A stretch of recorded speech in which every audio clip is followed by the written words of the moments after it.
Welcome to Ghost Education 101, where curiosity meets experience and the doors to the entire paranormal landscape are finally open. Hosted by Dr. Heather Leigh and Dr. Tiffany Frazier, this series is built for everyone who wants to understand the unexplained the right way. Whether you're just stepping into the unknown or you've been investigating for years, this is the place where you can sharpen your approach, deepen your understanding, and cut through the misconceptions that have overrun this field for far too long. Each episode walks you through the full spectrum of paranormal activity.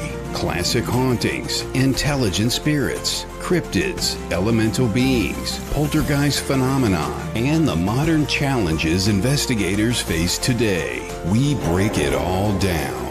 The science, the method, and the mystery, without dumbing it down and without drifting into theatrics. Grounded in research, history, and real-world investigation, Ghost Education 101 is your classroom, your laboratory, and your gateway into the most compelling unexplained experiences on record. Learn, question, discover. Welcome to Ghost Education 101. Now, here are your hosts, Dr. Heather Leigh and Dr. Tiffany Frazier.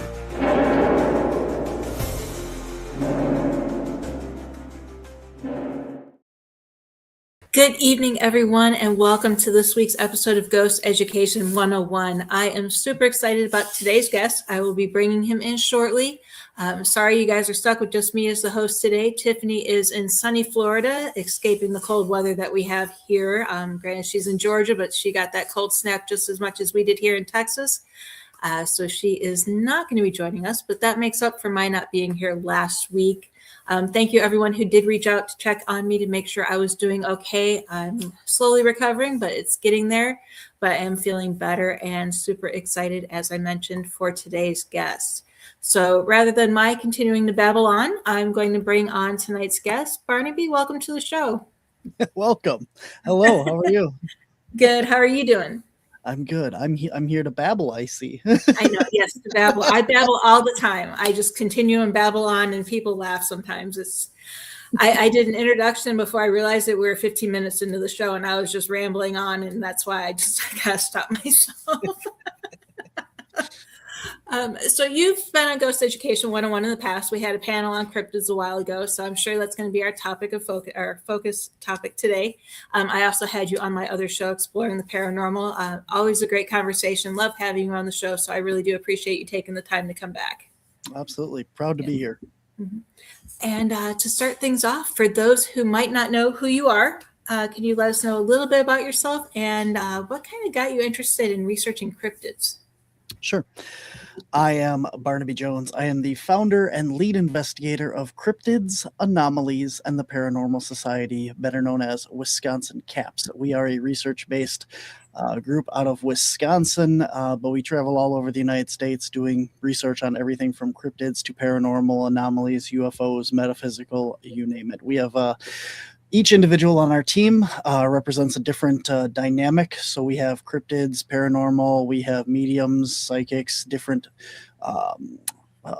modalities that we specialize in. So when we go out on different cases, it allows us to look at that case from every aspect. Instead of having to be experts or knowledgeable of all this stuff on our own, each one of us can have a specialty that allows us to focus in on that. So that's about our team. And I guess I've always been interested in paranormal, cryptids, stuff like that, the Bermuda Triangle, the pyramids, all that weird stuff growing up. And I was always into the paranormal and stuff, because I didn't know that, I had a very limited understanding of Bigfoot and some of these other cryptid creatures. So I didn't realize that they were, all over the United States. I thought they were, Pacific Northwest, like a lot of people believe.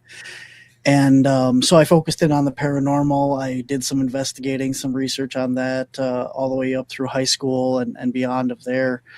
And had some very intense paranormal encounters at a haunted location that we owned a haunted house at, like a Halloween haunted house. And I ended up going up to Upper Michigan to meet Craig and Barb Sulk, the owners of the Hayden Adventure. And they introduced me to the fact that Bigfoot is not only in Upper Michigan, but Wisconsin and all over. And that kind of led us down to Mary Sutherland and Linda Godfrey and the Burlington Woods down in southern Wisconsin. And we had our first in-person Bigfoot encounter. And after that, we kind of formed CAPS, and that's where that all started. So there you go. That's in a nutshell the history of me. So I know everybody kind of has, when they think of the paranormal field, of course, they just think of ghosts. And of course, cryptids and all that falls under that big umbrella of paranormal. One thing I'm curious as to how you define it. I know how most people define it, but how would you define a cryptid? And also, how do you kind of draw that line between folklore and a potential undiscovered species? So a cryptid is an animal that is currently defined by modern science. So it's an animal that hasn't been discovered yet. It can also be an animal that is thought to be extinct, but could still be around. Some examples would be like the thylacine, the Tasmanian tiger, some of your pterosaur sightings and stuff. And then it is also an animal that is out of place where it shouldn't be. So some things that, an animal that exists that it shouldn't exist there, like, I don't know, like if there's kangaroos in Wisconsin, right? So there shouldn't be a wild population of kangaroos, yet there's tons of sightings of kangaroos all the way around Wisconsin here. So that would be another cryptid, anything that stands out of place. But for the most part, a cryptid is a flesh and blood creature. It has reproduces, it eats, it functions, and it's just unclassified by modern science. Okay. And with that unclassification, do you have any species in mind or that you know of that is close to being classified by science or has the most evidence proving it exists? There's been some pretty credible sightings of the Tasmanian tiger or the thylacine recently. There's some trail camera photos, and I know of some researchers that are supposedly actually tracking a family unit of these creatures, but it's very classified because like if more people knew where this family unit was, then people would go out there and disturb them and stuff. So it's being studied, but not publicly, but that one's probably still some thylacines out there, little populations of them, as well as there's a lot of research into the orang pendek from Sumatra and Indonesia. And there's a lot of credible cryptozoologists and zoologists and stuff that believe that if any of these creatures are going to be discovered, it's probably going to be the orang pendek, because there's so much evidence and stuff behind that one, as far as like not necessarily Bigfoot in general, but the orang pendek is a smaller, more diminutive species of Bigfoot-like creature, just a shorter ape creature. Okay. And then kind of branching off of that, if you were to have a hand in proving any one of the cryptids exist, which one would you like to have a hand in helping? Well, I would have to go with the chupacabra. That's always my favorite. There's a lot of stuff around that one, as far as like not necessarily a lot of there's two different kinds. There's the chupacabra that is like the alien hybrid vampire creature that was the folklore, myth, and legend version. And then there's the Texas blue dogs that kind of were discovered, which is a coyote and Mexican wolf hybrid. And this creature came about, our knowledge of it, because of the chupacabra sightings and the reports. But we actually have specimens of this creature and blood samples and DNA work of it. We know that it's an actual animal. And this animal has been seen and photographed, videoed all the way up into Mississippi recently, last year. So there was photos of one of these in someone's backyard up there. So there's a breeding population of these Texas blue dogs, or the dog chupacabra versions. I do not think that that's the creature that was plaguing Puerto Rico and Mexico, and even all the way back to the 1800s. You have very similar reports of these things over in Europe and England and stuff like that over there. That you'd have these mass animal killings, completely drained of blood and stuff. And that is not something that even with an animal with mange or anything like that, they would eat. They're gonna consume the carcass that they killed, at least part of it. And with these reports of the chupacabras and that, there's none of that. It's just an animal killed, puncture wounds, drained of blood. So I don't think that that's the same animal that we're looking at. Yeah, and that actually brings up two extra questions I have. There are two completely different from each other. So I'm going to start with the first one, since you brought up how regular animals would have attacked these other animals. So, I mean, I know it's important, but how do you feel the importance of knowing actual animal science for species we know versus just looking into the crypto side of it is when you're doing this type of research?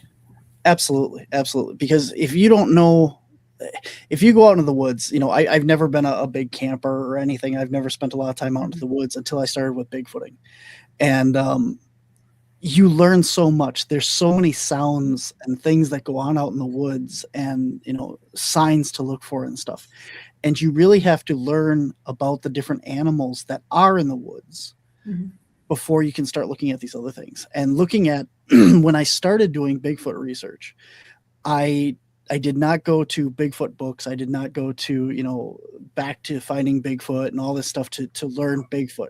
I started researching the great apes, the gorillas, the orangutans, the chimpanzees, bonobos, and learning about those animals to say, okay, could one of these actually exist in the United States? Could one of these live in Wisconsin? And if it did, what are the things that I would look for a habitat, for behavior, for all of this stuff? And I think that's really important, because if you're not looking at if we think that these things are in the ape family, the primate family, the great apes, gorillas, if you're not looking for those characteristics, you're not going to find them at all, because you need to understand what you're looking for. So if you're looking for a species that has certain behavioral traits or feeding patterns or something, you need to look for those in the target species as well.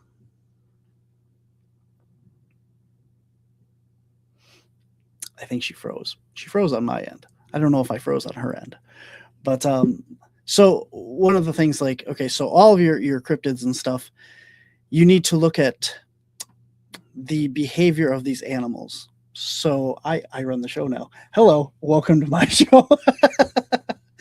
I've had guests on my show, a bonobo researcher, and it was one of the really fascinating interviews that I had, and I think everyone should go check that one out on Monsters on the Edge on YouTube. But these, we talk about the wood knocks of these creatures, and I asked her, do bonobos, which are, for anybody that doesn't know what a bonobo is, it's like a chimpanzee. Okay, we originally thought that they were chimpanzees, just a different subspecies, but through research and DNA and stuff, we found out that the bonobo is actually a completely different species of great ape.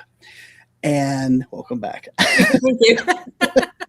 And through that DNA analysis, we realized that bonobo is a completely different species. So up until a few years ago, we would have considered the bonobo an actual cryptid as well. So one of the things that she was talking about on my show was that I asked her about the wood knocks, something that we hear a lot in Bigfoot research. And I said, well, do other great apes, like the bonobos, the chimpanzees and stuff that you've worked with, do they do behaviors like this? And it was fascinating, because she said that they don't use sticks or anything to beat on the trees, but they're very strong. They have very thick soles on their feet and their hands and stuff, and they actually rhythmically drum on the roots and the trunks of these trees, which gives you that wood knocking kind of sound. And it's fascinating. Anybody that Sarah Skiba, I believe, was the interview for anybody interested in it, and it was absolutely fascinating. Like if you're really interested in Bigfoot research, Heather, you said you need to look at the other animals that are similar to this and listen to the things that those researchers have to tell us. Ask them their questions. We've heard about the infrasound used in Bigfoot and how it can like paralyze the prey or have this disorienting effect on the body and stuff. And so one of the other animals that does this is tigers or whales or elephants. And elephants are fascinating because the elephants actually use infrasound for long distance communication. And they don't use it for like their ears or anything. They actually feel the vibration in the ground through their feet. So they have very sensitive pads of their feet. And when this infrasound is used for communication, it vibrates the ground and they can feel it in their feet and know where the rest of their herd is. So whenever I go to the zoo or anything like that and I see actual not like the docents and stuff that work at the zoos, like the info people, this way to the bathroom and stuff, but the actual keepers, I always try and talk to them and say, okay, so have you experienced any kind of disorientation, any kind of illness or anything that you would attribute to this infrasound? And I haven't gotten anything back with elephants, but I haven't got a chance to talk to any of like the tiger keepers or anything because those also, and I'm really interested in that, but I never run into any of the tiger keepers and stuff. And trying to get actual zoologists to come on, Monsters on the Edge and talk to me about Bigfoot is quite a task. So I'd really like to talk to somebody that works with tigers and other big cats and stuff about infrasound. So if you're listening, you want to come on my show, shoot me a message. All right. I'll keep my ears open for that. You never know who we run into and who we can pass on to help out. Absolutely. And the thing that I think when you were talking, sorry, I got disconnected. I don't know what That's happened. right. So I lost internet and I'm like, I'm messaging. I'm like, just keep talking. But you kind of need to know about the other animals for two reasons, I think. One, kind of like we do in the paranormal, we have to kind of disprove what's natural. Absolutely. So when you're out in the wild, you kind of got to, okay, well, no, that's a monkey. That's just a regular animal. And then also they're similar. You need to know the characteristics, like you had said, that could be compared to what is out there and what could be out there. Like for one of the big ones for us was the barred owl. So this is the whoo, whoo, whoo, whoo, whoo, whoo, is the very familiar sound. But and I'll give you this, is I haven't actually seen a barred owl do this. But I have taken the audio to different bird researchers, wildlife sanctuaries and stuff, and they've all identified it as a barred owl. Specifically, so I will take their word on it. But in the woods, we have done Bigfoot calls and gotten back a "whoa" from literally like right there, loud as heck. And we're like, I don't know what the heck that was. And the first time we heard it, we had no idea. So we got it on recording several different times, and we bolted with thermals because we're like, whatever this thing is, it's right here. Right. Probably, I'm going to say 99% sure it was a barred owl, but it sounds very simian, very ape-like. It's very, wah. I mean, just trying to make that sound with a beak, I don't know, but it's a very unique sound. But it was crazy to hear that out in the woods, pitch black, walking and hiking, and you're out there and you do this call, and then this comes like from the tree right behind you, just loud as anything. And when you guys use the thermals, you checked above you too, right? Yeah, just to make sure it wasn't above you. Totally did that. Because one thing I always joke around about is, the paranormal doesn't scare me, but it's the startle of something being there that shouldn't be there. Exactly. Like you turn around and there's somebody standing there and you're home alone. It would be similar to that aspect. You're in the pitch darkness, you hear that sound, you turn around and you're face to face with with Bigfoot. Yeah. Yeah, there was one occasion we were doing an inchworm style hike. So one guy goes ahead, and the one guy stays behind. Then this one moves up to that one, and then they move ahead, and so it kind of goes like this through the woods, so that you're alone, but within screaming distance. Yeah. And so my partner Chris that night was probably maybe quarter mile away from me, and we're like, okay, I'm gonna do a howl.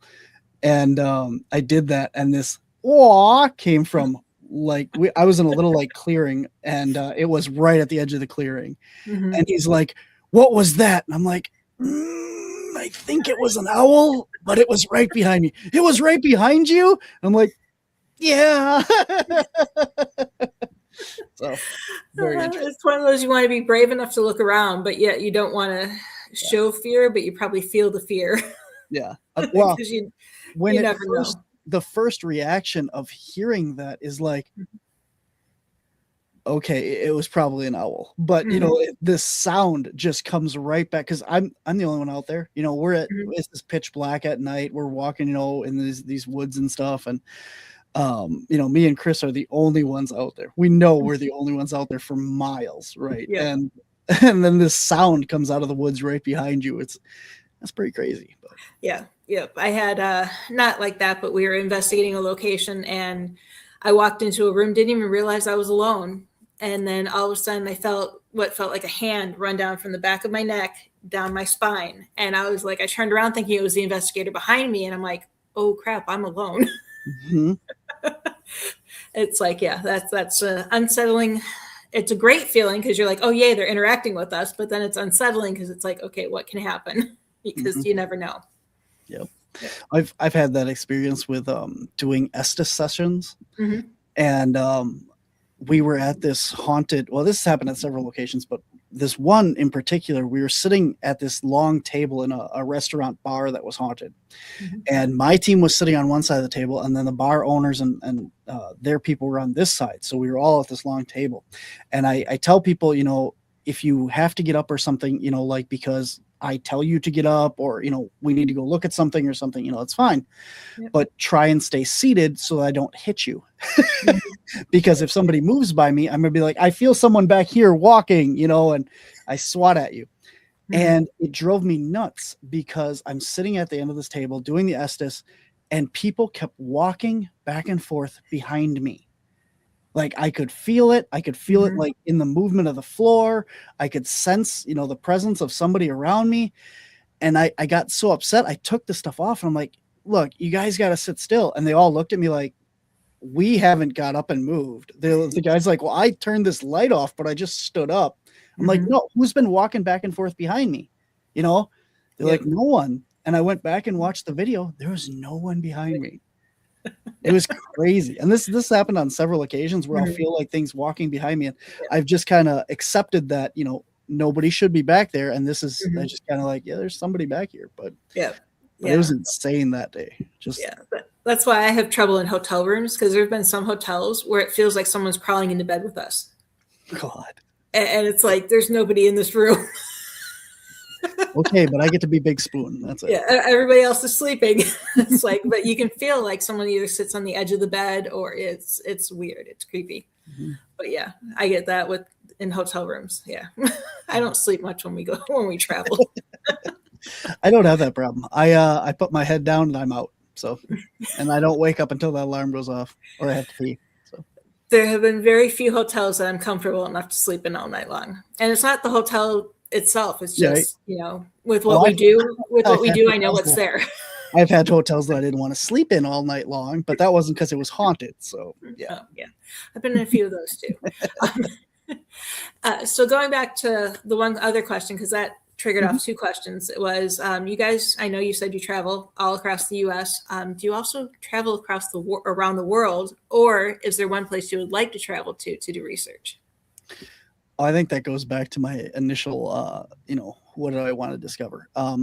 So I haven't been outside the US for anything. I do have a passport. And the funny thing is I got the passport to go to Puerto Rico.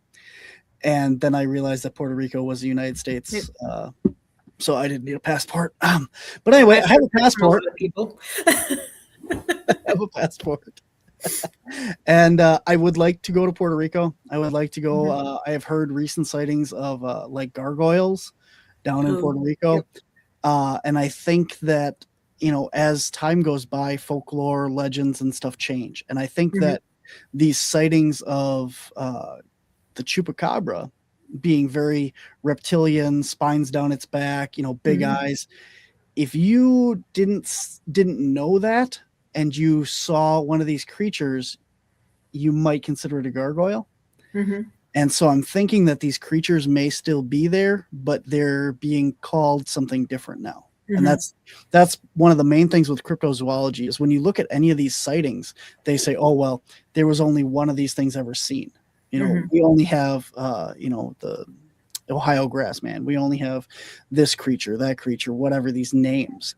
But when you take away the name and you look at the description, the MO, what it did, where it was seen, how it was interacting and stuff, and you just look at that and compare that to other sightings around the world, you see that these creatures have more than one sightings, more than one state, more than one country. And when you look at these things with the gargoyle versus the chupacabra, it's possible that the descriptions are the same creature, whatever these people are seeing. But now, because it's been a while since it's been El Chupacabra rampaging through Puerto Rico and Mexico, that some people, the newer generation, or people have forgotten, and they go, oh, this thing is looks like a gargoyle. Okay, so now it's a gargoyle. And you see that a lot in these stories. So another one is like the Mothman. These creatures, the Birdman, the Man Bat, the Moth Squatch. You have so many different names and stuff of these things, but their descriptions are all kind of very similar. Even around the world, in like Papua New Guinea and stuff, you have creatures like this, like the like the Aswang or the and that was one I couldn't think of. Ahul. And then you have this witch entity down, and I can never remember the name of that either. There's a witch entity down in Mexico that transforms into a bat person, and in folklore. And this sounds very much like the Mothman creature. Not the transforming, but the creature that is. There's a lot of folklore that lends itself to fear or the unknown. For anybody that's interested in Bigfoot research, I don't get paid to support this guy, but Matt Pruitt wrote an amazing book. And it's all about the folklore and stuff of cryptids, and not cryptids, but Bigfoot in particular. And he talks about like the tiger or like the gorillas and stuff, and how these, when they were described by the native people, they had all these magical, mystical powers of disappearing, or all these things that the indigenous people saw and thought that they did. And now that they've been discovered by science, we know that all that isn't necessarily true, and we can attribute that to natural behaviors like camouflage, or the infrasound possibly, and some of this other stuff. And so when you strip all that assumption and mystique away, you're still left with just this animal. And I think that's what we're going to find with a lot of these things, like the chupacabra, the Mothman and stuff, where they don't necessarily transform, but you see it out of the corner of your eye and you think you see a person, and all of a sudden you turn and look, and because your mind is, your eyes and your mind are programmed throughout your life to recognize patterns and certain things. So you see something standing out of your corner eye that kind of looks human shaped, your mind is going to say it's a person standing there. And when you turn and look, and there's this giant, flying humanoid being standing there, you think, oh my gosh, this person transformed into this Mothman. When it really didn't. It's just your eyes playing tricks on you. And there's so much fun stuff that you can do with this, with psychology, and that if you go online and look at some of these videos, or like optical illusions and stuff, you really see how your mind starts to play tricks on you, where like a few years ago there was that dress that was either teal, pink or whatever it was, and Yep. and people got into arguments and arguments over this because it's so stupid, or these tennis shoes that were like that, and Yep. it shows you how your mind perceives things. Yep. And taking that into consideration when we see things out in the woods, that you see an animal cross the road and you say, I know bears live in the woods, that was probably a bear, and then it stands up on its hind legs and you go, it's a bear, and then it walks away and you go, that was a weird bear, and you just can't process that, and this is why a lot of people think that their sightings are bears or stuff. But again, that goes back to knowing your creatures, because like you look at the body form of what people are describing, their shoulders, like we have neck and then shoulders come out. Bears don't have that. When bears do stand on their hind legs, they have head and then slope. They don't have shoulders. Their arms are forward, so they don't have the arms that can go like this. So their body does not lend them to have that kind of structure. So even if somebody saw a bear stand up and walk out of the woods, possible, 100% possible. But that's not what people are describing. Yeah. It could again be the opposite. People see a bear walk out of the woods, they think it's a Bigfoot. But when you look at the actual what they're describing is having these broad 4-foot wide shoulders. This is one of the most common things that's described in Bigfoot, is how wide these things are. Not even so much tall. I mean, they get 6, 7, 8 feet tall is the typical description, but it's not that. It's the width of how wide these things are when people see them. And bears are big, but in Wisconsin or most of the United States and stuff, you just have the black bears, and black bears are very small, like person size. You get bigger ones, but unless you get up into the grizzly bears and stuff, you don't have that massive 8-foot tall creature. You're going to get maybe a 6, 7 foot on its hind leg black bear at most. Yeah. I don't think they get 7 feet. No. It's amazing how from state to state, all of these, like you said, sightings are similar to each other. Because before leaving Florida, I started researching a book on urban legends of Florida. And I mean, I had everything from something similar to Loch Ness Monster, Lizard Man. Of course, we had the skunk ape down there. And when you had brought up the witch that turned into a bat in the town we actually lived in, there was an urban legend that there was a witch just on the border of the town that would be seen, and then she would just disappear. And all of a sudden, next thing they knew, they saw a bat flying away. And it's just really, when you brought that up, it reminded me of that research that I was doing for that book. My brain only remembers certain things, and I wish I could, because I talk about the witch bat lady a lot, and for the life of me, I can never remember. It's lost something. I might have to do some research on that, because I'm doing a research project on witchcraft, and that might be something interesting to research to put in there, since they do name her as a witch in both that sighting and the one that we had in Florida. Oh yeah, there's tons of that. If you're into like the witches and weird stuff like that, look into little island, Philippines.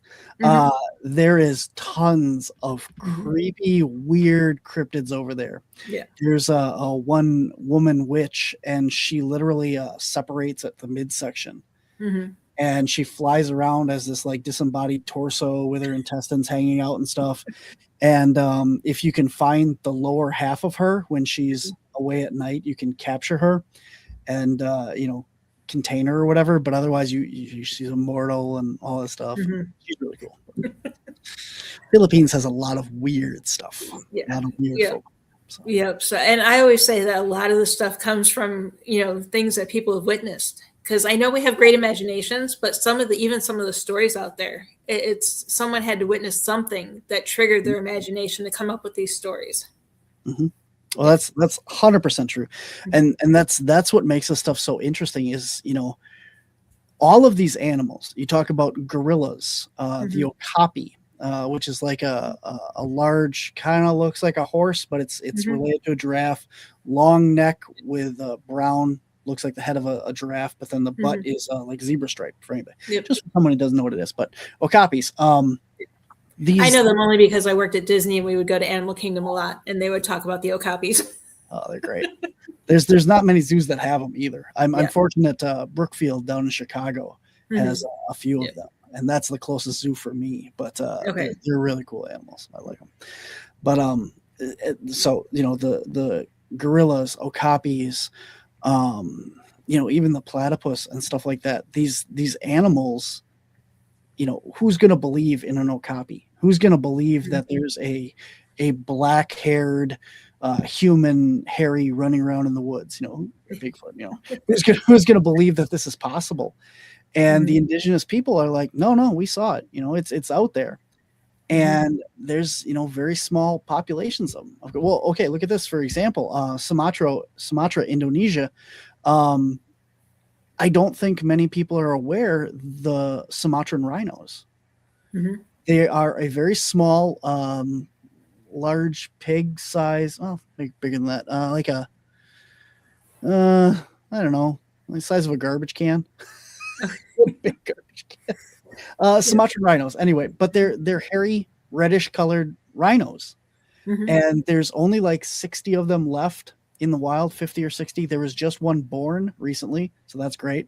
The only zoo in the United States that had them in the last like 10, 15, 20 years was Cincinnati Zoo, and they had a pair of them, and they shipped them back to Indonesia for breeding.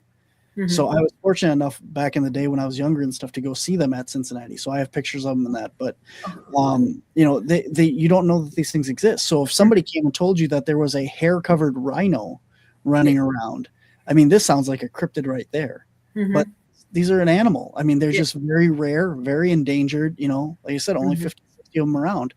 But here they are again on these small remote islands of Sumatra, Indonesia, and that, which again is where the orang pendek is, the orangutan, which is a Bigfoot size creature.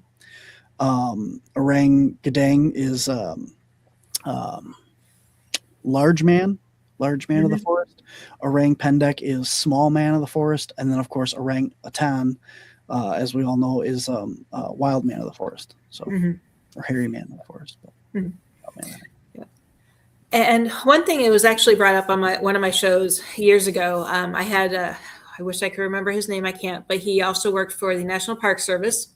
I interview so many people, and I only remember the ones that come back on a second time. Sorry for those who I've interviewed in the past, but he had mentioned that in his not in his research, he actually stumbled upon while working what appeared to be a family of what he believed to be Bigfoot. It was easily identifiable size-wise. One was the male, one was the female, one was the junior of the group. Have you ever encountered anything like that in your research, or do you think Bigfoot is family-oriented, or are they more solo creatures? That's a good question. I guess there's two camps with that, of being family unit versus solo. Some people tend to believe that they're more like orangutans, that there would be a family unit of perhaps like a couple adult females and then the infants and juveniles, and they will live in specific areas. We don't believe that these things are migratory at all. So they would have specific areas, quite big areas. I mean, we're not talking like, a city block or something, but like, 30-mile radius or something, 40-mile radius, a large swatch of area. But they would spend their entire lives in this area. And then there would be males that would travel between these groups for breeding. Okay. That's one theory. That would be kind of like the orangutan style of behavior. But it's possible as well that they do travel in family units. We have heard a lot of stories of family units moving together. In my personal experience, in Rhinelander, Wisconsin, we were studying this one, what I guess would be a family unit. There was 3 of them traveling together. And I know this because we found 3 distinct size footprints in one single area. So we had an incident where these rocks were being thrown at us from across the river. And the next day we went on that side of the river, and the entire bank is covered with these footprints. We cast a few of them. We actually cast a handprint as well there. Wow. If you ever see me in person, I travel with it. You can see that at all my presentations and stuff. But we cast a few of these. A lot of them we couldn't cast because they were just like in the grass, so there was no indentation, but you could see where the feet were and stuff. But there was 3 sizes. So there was the smallest was a 9-inch, and then I think it was a 12 and a 16. But they're very distinct. Right. And then it's interesting because about 10, 15 miles away, we had another witness that had one on his property, and he had a 4th size footprint that I believe was a 10-inch track, or 10 or 12-inch track, but it was a distinct size different than what these other 3 were. So a lot of people believe that a lot of the road crossings and stuff that we see are the adolescents of the groups, the males, when they get out of their family units to go off on their own, and still kind of young and stupid. And this is why people are seeing them cross the road, or, they're not the most intelligent, doing things on their own, not very situated, or obviously because they're leaving one family unit to go off on their own, they're traveling more. So they're seeking out their new territory or whatever. And this would be why more people are seeing them and having these sightings. So this is why, you have those kind of situations. And I mean, and if they grew up protected by the adults of the group, they don't know what a road is. They might never have seen one, depending on where they were at. They don't know who humans are, because if the adults know what is out there and they were doing very well to protect them, they might, that's probably could be another reason why, because they're curious, as well, what's this? I didn't know this existed. Yeah, and that's why also, it could help tell us why you don't see them more in that area. So if you see a Bigfoot cross a road, and then you spend the next 2 years looking in that area, well, you're not going to find anything because he was just crossing it to go to a new territory. It's not necessarily that was. Whereas if you see 2 cross the road together, which does happen, this is more, would tell you more of a family unit in that area. But, with these one-off cases where one crossed the road or something, it doesn't necessarily mean that you're going to go back and find them in their specific spots. Yeah. And I know there are theories, in addition to, Bigfoots being here permanently in family units or however they live in the wilderness, but there are also some who believe that they're interdimensional. What are your thoughts on that? Well, I think that goes, you have people that have the abilities to be mediums. Well, we all do. The abilities to tap into these other things. You have the monks that can transcend and, go to these higher planes and stuff like that. And for the most part, humans, in the United States and that are destroyed by chemicals. We constantly are putting food that we shouldn't be eating and water and Mountain Dew and energy drinks and stuff, pouring and polluting ourselves. So if you have any kind of natural animal that is more in tune with its environment, I don't see why we couldn't have creatures out there that are capable of mind speak or telepathy or something. I mean, you have plants that we know communicate via chemicals. Yep. So, in Africa, you have a specific tree that when a giraffe comes and starts eating on it, it releases this chemical that blows on the wind, and all the trees downwind get this chemical and start producing this bitterness in their leaves, so that when the giraffe goes to the next tree, it's bitter and they won't eat it. So this is science. Right. If we know that stuff like this happens, who's to say that we can't take that to the next level? If we can mentally communicate and have, mediums and that kind of ability, if we were able to get away from all the toxic stuff and that we do, and you gotta take into consideration that the world as a whole isn't much better. I mean, you still have polluted water and stuff that, Bigfoot's obviously drinking, chemicals too as well. Yeah. So, are eating plastics and stuff. So, I mean, we're not all good, but I don't see why it wouldn't be possible to have animals have the capabilities of the supernatural or paranormal. Yep. Okay. And when you go out and do your investigations or research on anything, which do you find either more credible or most useful to you, whether it's personal experiences, secondhand stories, actual hard evidence like gathering the feet, or capturing the feet and all of that stuff? Which do you kind of find as your best evidence and tool during your research? Eyewitness accounts are good. It gives us a pattern of evidence, but even so, it doesn't, if somebody tells you that there was one sighted, it doesn't mean it's going to be there the next day when you go back, right? But what you can do is you can go there and look at the history. Has there been sightings there before? Well, because like I said, chances are these things live in one area. Whether it be 20 miles, 30 miles, however big their home range is. We know this for a lot of animals. Look at your big cats and stuff like that. They have a home range. They may leave it. They may, go around wolves, other creatures and stuff. Again, going back to what you originally said with looking at other animals and their behavior. There's no reason to believe that if these things aren't a flesh and blood animal, that they wouldn't have a home range. So when we look at that, you want to look at recent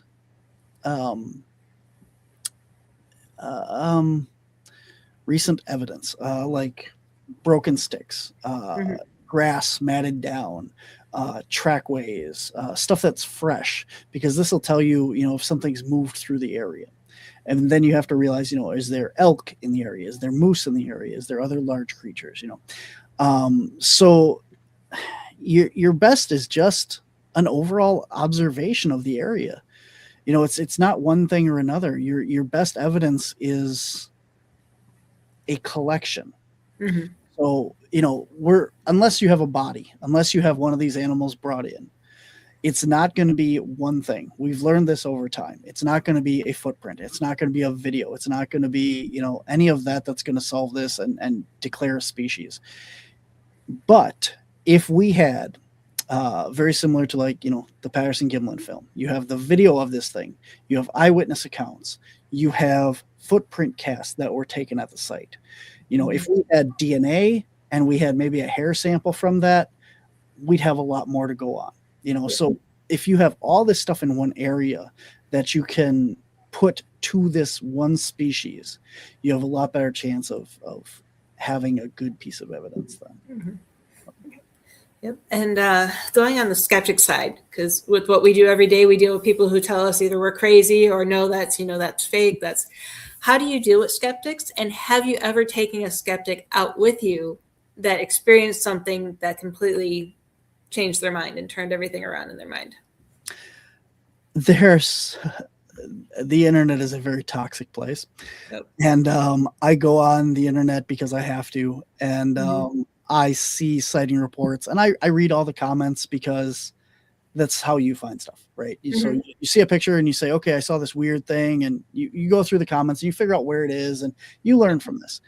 And doing that, you see a lot of people make comments.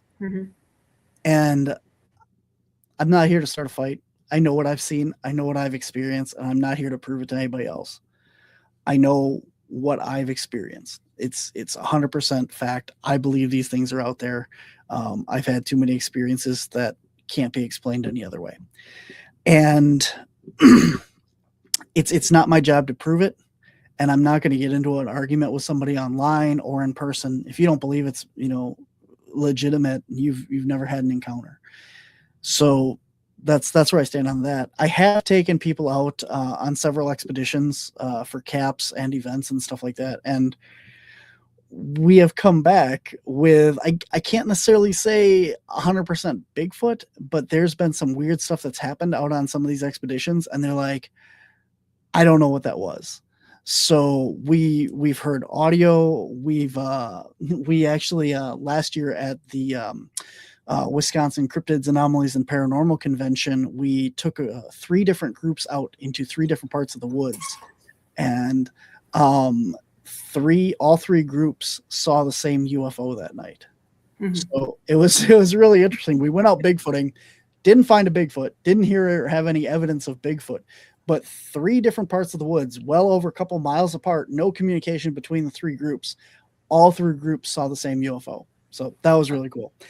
I did not see the UFO because my group was at the moment split into 2 little groups. My part was listening to something moving around in the woods, while the other half of my group was staring up at a UFO that they didn't tend to, like, hey, look up, you're going to miss this. No. Yeah, that would be me. I'd be the one listening with my head down, and everyone else is just standing behind me, like, look. Yep, thermal imager out in the woods, staring off over here, and me and the 2 or 3 other people were standing here, all staring at the thermal, going, "Oh, what's that over there? Oh, it sounds like something's snapping twigs. Oh, is there something in there?" And then these guys are back here going, "Oh, look at that! Oh, videos." And I was like, "Oh, don't bother telling us or not." Yeah. Anyway, no, I'm just kidding. I'd rather look in the woods than a UFO. But okay. What was your question? Oh, skeptics. Yeah, we've had some out on the group and stuff, and just had some weird experiences. I mean, like, you name it. I've had weird stuff happen in the woods. Everything from audio to thermal to I've seen orbs. I've actually seen a blue basketball size orb moving through the woods. And that was weird. I actually got that on thermal, and it wasn't hot, it wasn't cold, it looked like a soap bubble moving across the screen. So. Okay, sorry, I'm trying to get reconnected here. I have my phone ready to go in case I lose it again. Oh my goodness. This is because we picked on the company that provides my internet service earlier before we went live. No, and normally, like I said, that's the problem. Yeah. And I usually have a co-host, so she'll lose internet, I'll be here, so there'll still be someone talking to. But yeah, it's the last 2 weeks have been kind of interesting. So with bringing up the UFOs, I kind of brought up another question in my mind: is have you guys ever partnered with MUFON, or have they ever reached out to you for any questions on anything that, like, areas that you investigated for Bigfoot research that might correlate to what they're researching? So there is, and I could be wrong on this because I haven't talked to anybody this year or in the last like 6 or 8 months, but there is or was currently no MUFON director of Wisconsin. I know the Illinois director and I know the Minnesota director, and both of them have told me that and the Michigan director too. I know all 3 of them, and we don't have one in Wisconsin. Okay. So that would be why we don't talk to MUFON in Wisconsin. I've had communication, especially with the Minnesota branch. I've talked to them. I've had him on my show and stuff, but we don't. The thing with UFOs is, like I said before, with a witness comes forward and says, "Hey, a UFO flew over my house." I've always thought, well, that's cool. What do we do with it? If it didn't land, it didn't abduct you, didn't leave any evidence, didn't leave burn marks, crop circles, anything, what can I actually do with that? So we kind of batted that around for quite a while, and we ended up doing a couple episodes on our YouTube series about CE5, the calling UFOs down with a group of meditation stuff. And so we've done that instead. And we've gotten, Caps, I love technology. And I believe that even paranormal, even, metaphysical and stuff can be quantified through science. That being said, I take everything as a show me, as a proof, because I'm not out to prove it to anybody. But as a skeptic myself, I want people to understand that this is real, right? So how can we quantify this? So when we go out to CE5, I set up a 6-foot table with all kinds of equipment. And we have everything from star trackers, not UFO trackers, airplane, satellite, star, what's the other one? I don't know. There's different, anything that's in the sky we can track through an app. And so when somebody's there and they go, "What's that over there?" we all look down at the star things and go, "Nope, that's this." And we've done 3 major investigations with CE5, and on all 3 of those we've gotten like 1 each night of something anomalous, truly anomalous, that was not a satellite, was not a airplane, was nothing on any of the trackers. Now, granted, something could have slipped through, or something. as far as anything that was transmitting or, should be, there was nothing there. So. Yeah. So Anton's listening, and he says, thank you for your validation on that one. I know he's very into scientific proof and all of that. And that's my whole purpose of being in the paranormal field is I truly do believe it can be I hate the word, that cannot be a pseudoscience, because I truly do believe that there are ways that we can eventually prove it. We just have to find out how. Just like, medicine and physics and chemistry and all of that used to be pseudoscience. We've just now gone to the world where the unknown, we're back at the unknown, could be, proven somehow or some way. We just got to find out. We just got to develop the tech to get there. We are very, very new to all this science stuff. I think I was listening to something the other day that said it was only less than 300 years ago that we didn't know what germs were. Yep.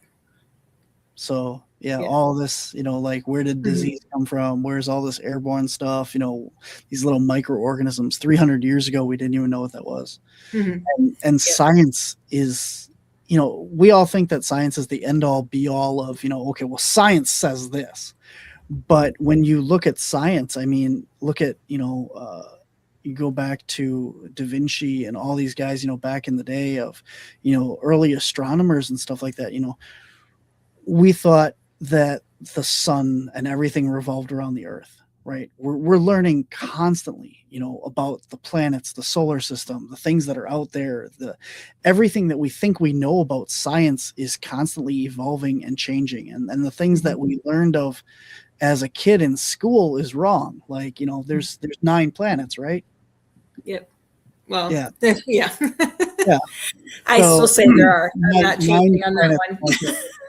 I say there's 10, but we're not going to get into that. So,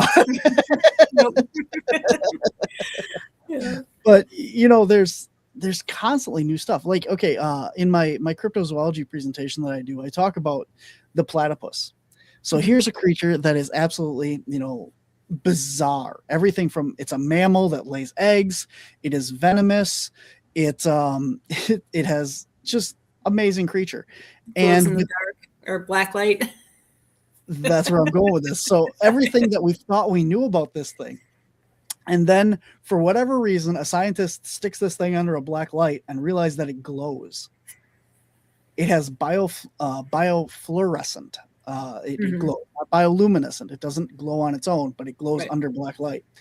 So then they started sticking other marsupials, other Australian animals under the black light. And sure enough, they all started to glow under black light. Then they started doing this to other animals and other things. And it's just because no matter what we think of science is based on money. And this is completely what's wrong with it. We don't take an animal, we don't take something and study it.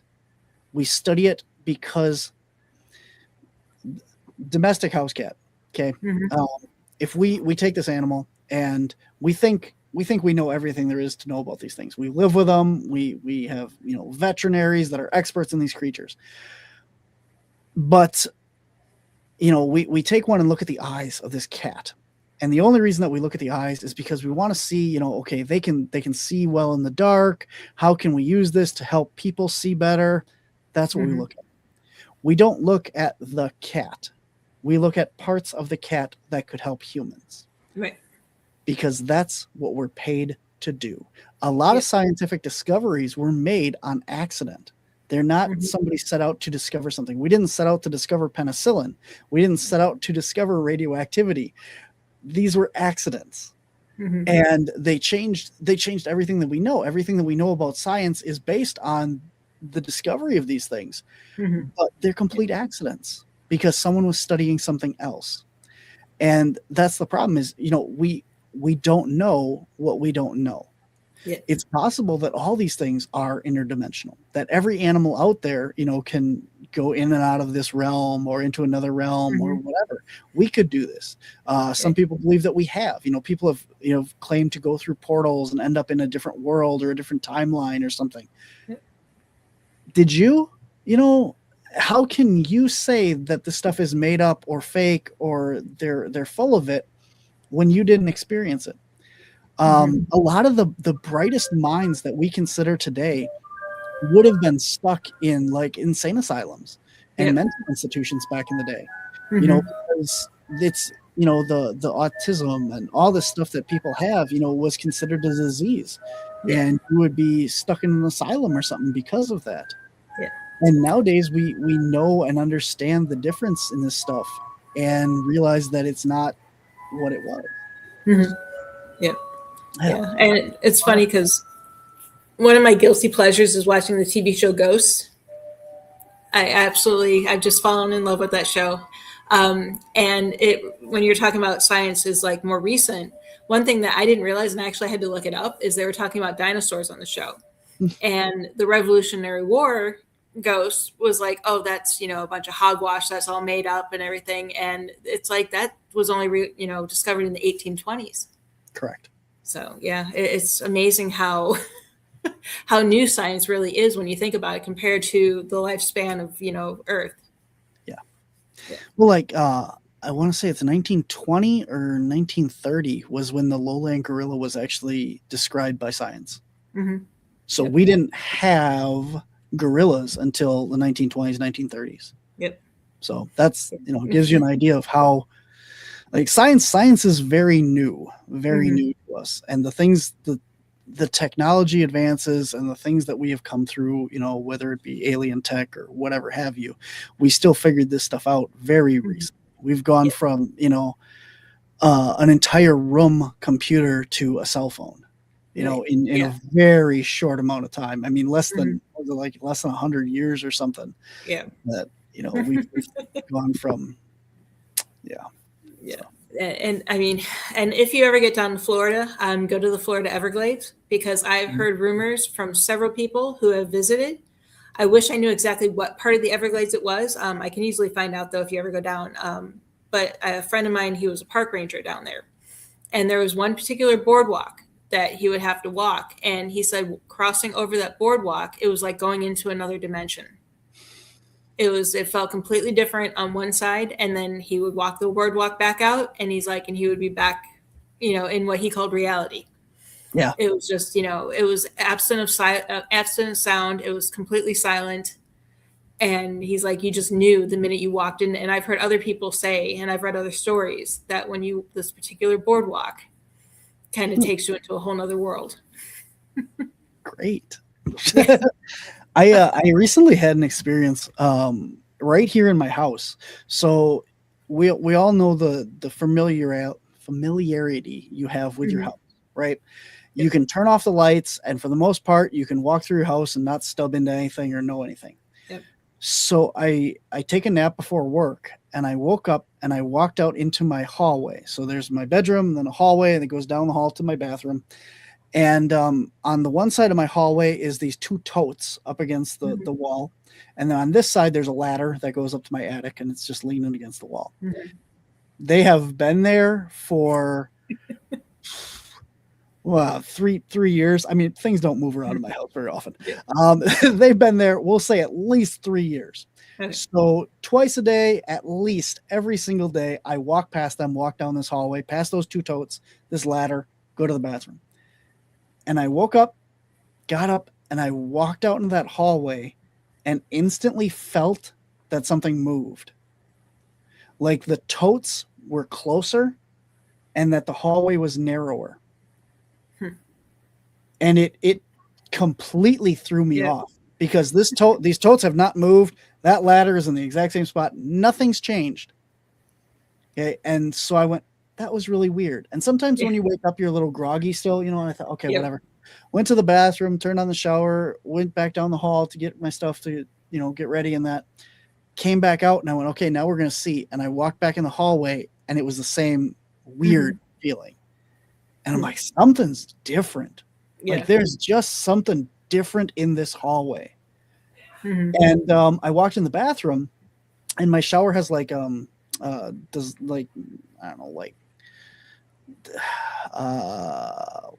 like fossily stone on the walls. Mm-hmm. So there's like little, it's fake, but it's like fossils and stones and stuff in there. And I looked in the shower, and the pattern was different. Huh. And I spent I like my long showers. I spent 20, 30 minutes in a shower a day, So anyway, I look in there and I'm like, that's not right. And I took my shower and I went about the rest of my day. And I was like, and now when I walk down the hall, I don't feel that again. I haven't had it since, but twice. And then the shower, just something was off. Yeah, well, I don't know what that was, but it was very, very disorienting, very out of place. So right. I wonder if it was like some type of portal bubble, or I don't know. My team, my mediums on my team have told me there's something weird about that hallway, that there is not a portal, not a bad portal, but there's an energy portal there. I've been told to put salt in where I'm in the room is the bathroom is over here, and then my bedroom is right next to this room. So the hallway runs outside this room here. And there's a little closet right here. And I was told to put salt in that closet because there's something in by the door to the attic. Okay. There's some portal there. I don't know. But that's not exactly where this happened. It was the same hallway, obviously, but it was right. I don't know.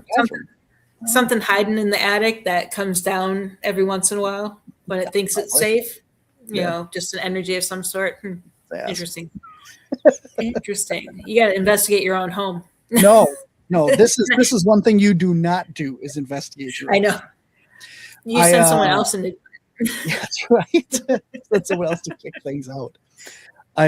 When I first got my spirit box, I do not investigate my house for that reason. Yep.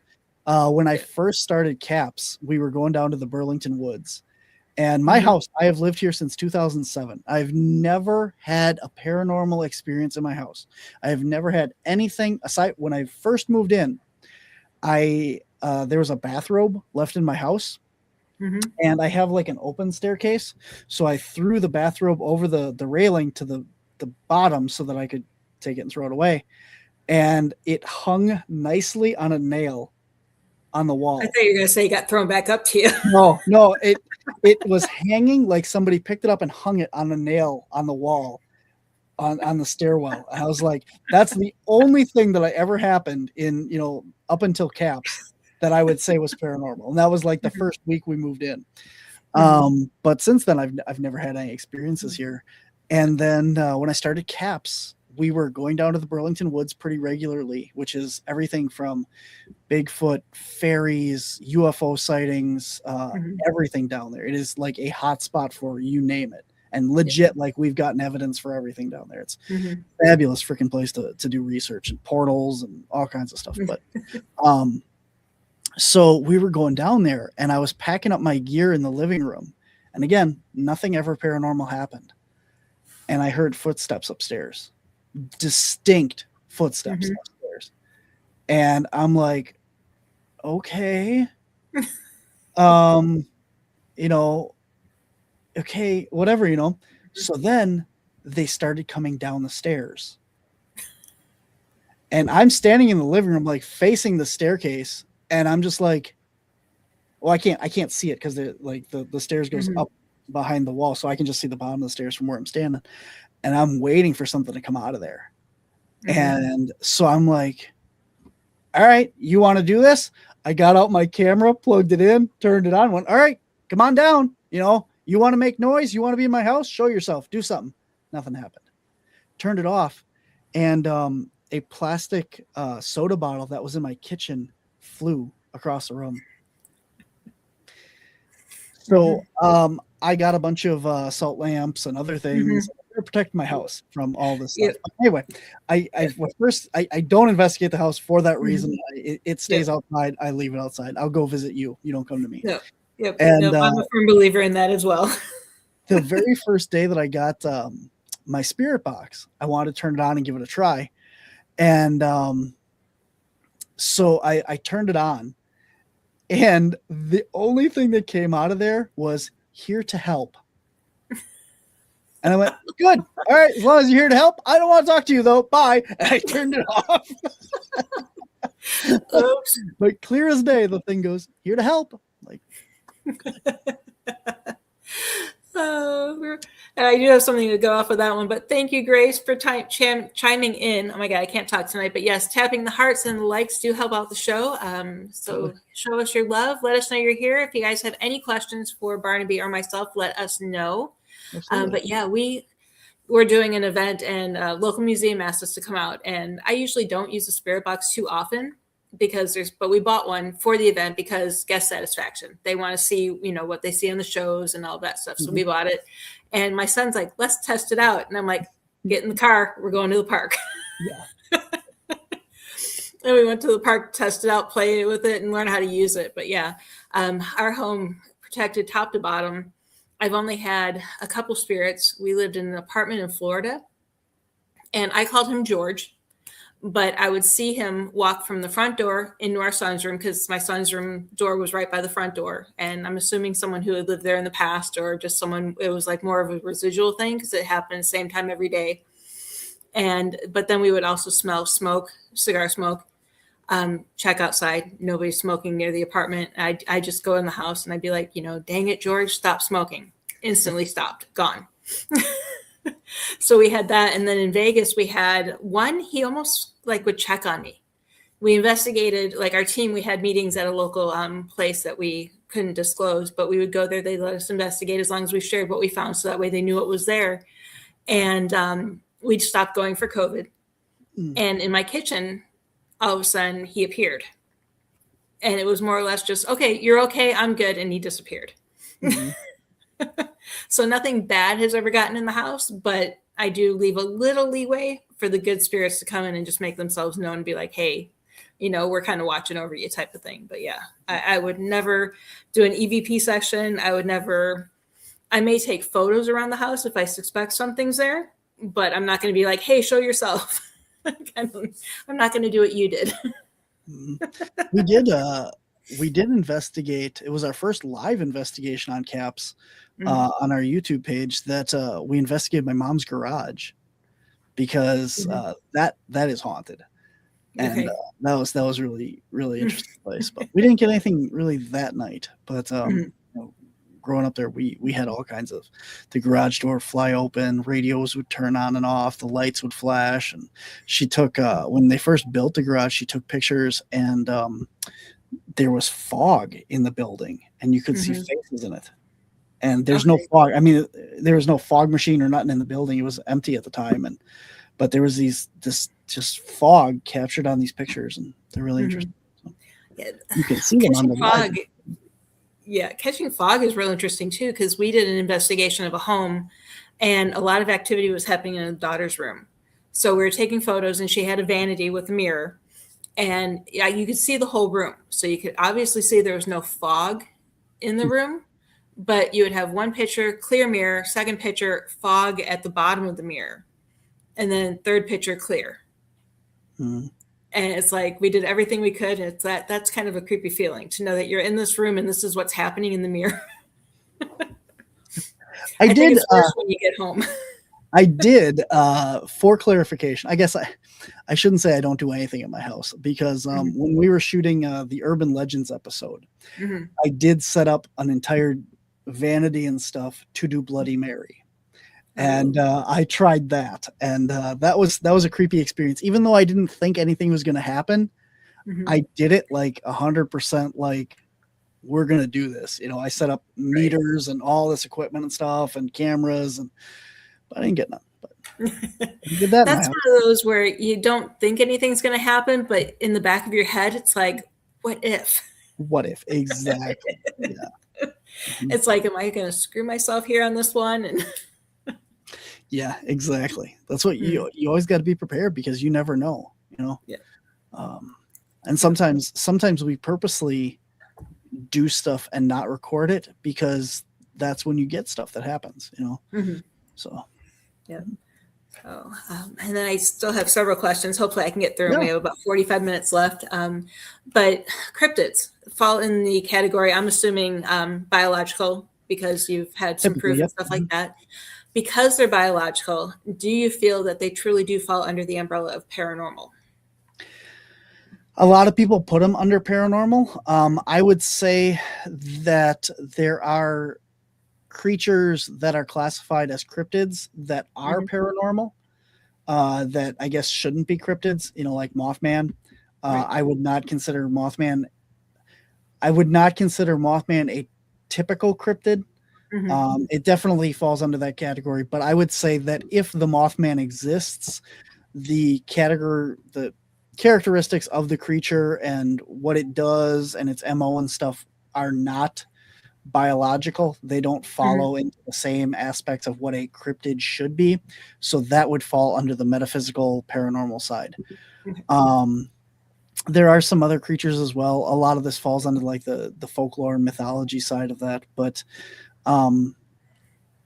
yeah, I it's a very blurred line.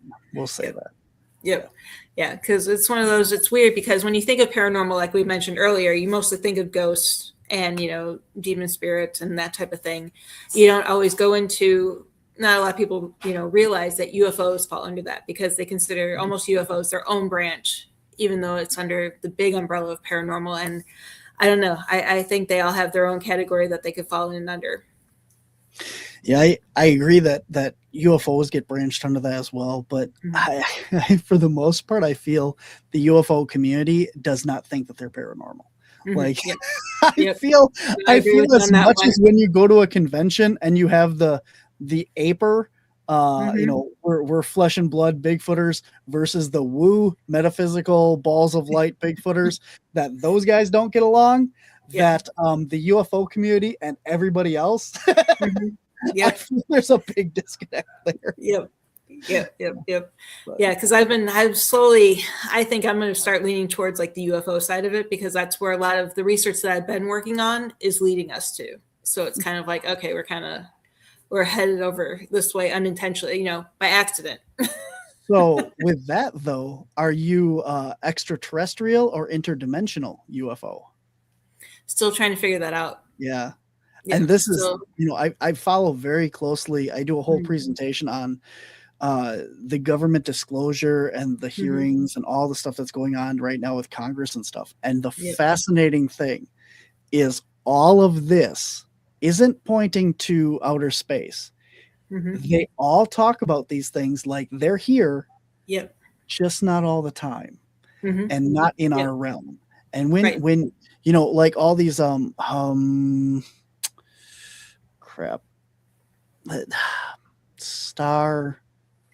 something. I can't remember. No. It's a Skywatcher group. They are doing this project that's supposed to, call down UFOs on command. And they do this with either the psionics, the people who use their brains and the CE5 method and stuff, the psionic people to call these crafts down, or what they call the dog whistle. And this is supposed to be a frequency, supposedly a frequency that calls these things directly. And that's not interdimensional. That's not extraterrestrial. That's not off-world. Right. Now, granted, there could be both. There probably is both. Extraterrestrial, off-planet vehicles, off-planet entities coming here. But I do believe that a lot of this stuff, and even what they're saying now in Congress and all these eyewitnesses and stuff, is saying that these things are here.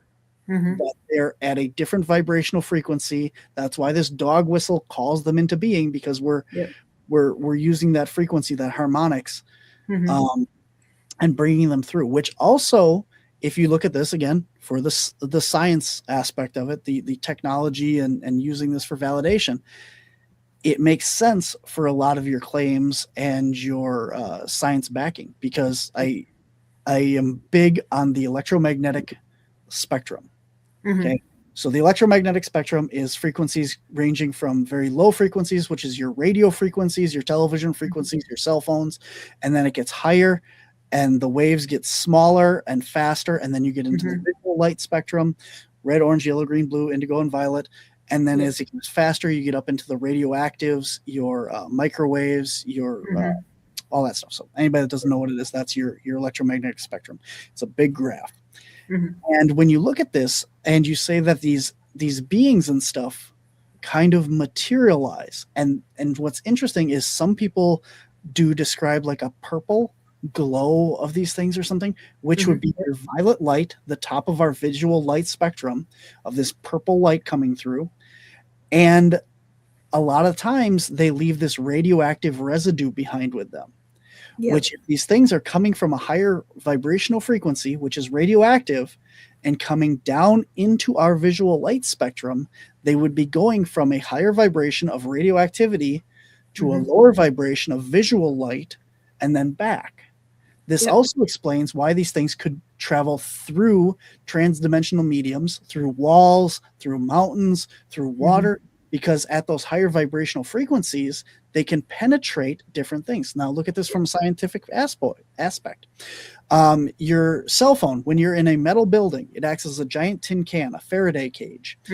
It blocks those radio frequencies. The radio frequencies, the cell phone frequencies, are very big, broad, looping frequencies. They cannot penetrate the metal. They cannot penetrate that Faraday cage. You lose radio signals. Your radio goes out when you go in an underpass, things like that. So when you get up into the higher vibrational frequencies, your radioactivity, your X-rays, your gamma rays and stuff, this is what we use to X-ray your body. This is what we use to cook food. So it penetrates, right? It can go through those lower frequencies of your bones, your skin, your flesh. That's how X-rays work.